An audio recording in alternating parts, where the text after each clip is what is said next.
बिहार की राजनीति का वो दौर जब सत्ता के गलियारों में कांग्रेस का राज खत्म हुआ और एक नया सितारा चमका।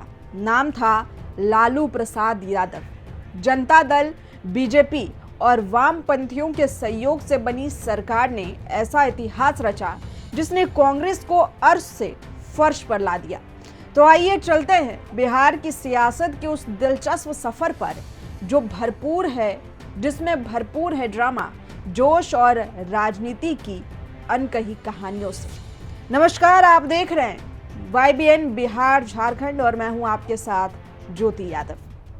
साल था 1990। बिहार की 10वीं विधानसभा का चुनाव। महज 5 साल पहले कांग्रेस को 196 सीटों की प्रचंड जीत मिली थी, लेकिन इस बार नतीजे ने सबको हिला दिया।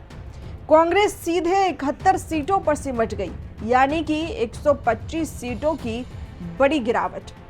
राजीव गांधी का करिश्मा फीका पड़ चुका था। VP सिंह की लहर इतनी तेज थी कि बिहार समेत पूरे देश में कांग्रेस का तख्ता पलट हो गया। इस चुनाव के बाद कांग्रेस सत्ता से तो बाहर हुई ही, साथ ही बिहार की राजनीति के हाशिए पर भी चली गई। जनता दल ने इस चुनाव में शानदार जीत दर्ज की। कुल 122 सीटें अपने नाम कर ली। बीजेपी और वामपंथियों के सहयोग से उन्होंने गैर कांग्रेसी सरकार बनाने का रास्ता साफ कर लिया। लालू प्रसाद यादव, जो पिछली बार विधानसभा के नेता थे, इस बार सत्ता के केंद्र में आ गए। वहीं कांग्रेस नेता जगन्नाथ मिश्रा विपक्ष में बैठे थे। राजनीति की तस्वीर पूरी तरीके से बदल चुकी थी। बिहार की राजनीति में ये कांग्रेस की दूसरी बड़ी हार थी। पहली बार 1977 के चुनाव में आपातकाल के बाद कांग्रेस का पतन हुआ था।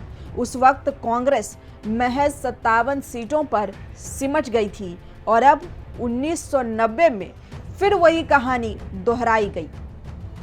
कांग्रेस के वोट प्रतिशत भी घटकर 24,078 पर आ गए। इस हार ने कांग्रेस को बिहार में लगभग खत्म कर दिया।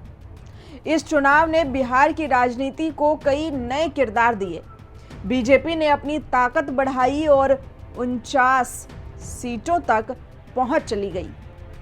वामपंथियों से आगे निकलकर उसने खुद को तीसरी सबसे बड़ी ताकत साबित किया। वहीं झारखंड मुक्ति मोर्चा ने भी अपनी उपस्थिति दर्ज कराई। दक्षिण बिहार यानी कि आज का झारखंड, इस क्षेत्र में JMM ने 19 सीटें जीती।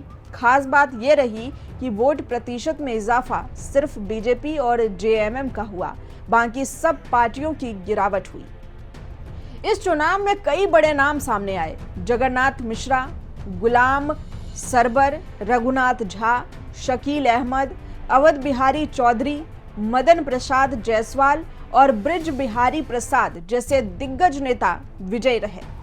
वहीं महिला नेताओं में भी प्रभाव दिखा। निर्मला सिंह, वीणा वादनी देवी, शांति देवी और सुधा श्रीवास्तव ने जीत दर्ज कर राजनीति में अपनी मजबूत मौजूदगी दिखाई।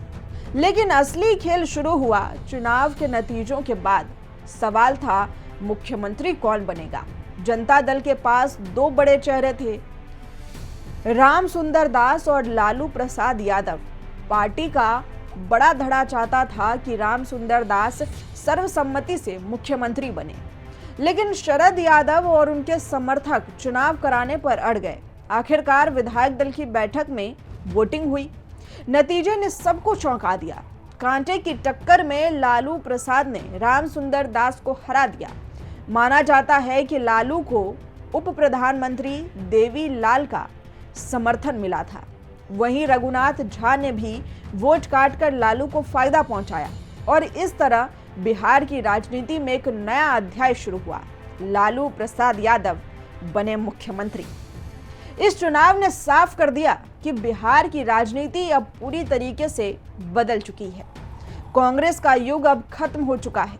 जनता दल ने न केवल सत्ता हासिल की, बल्कि नए राजनीतिक समीकरण भी गढ़ दिए।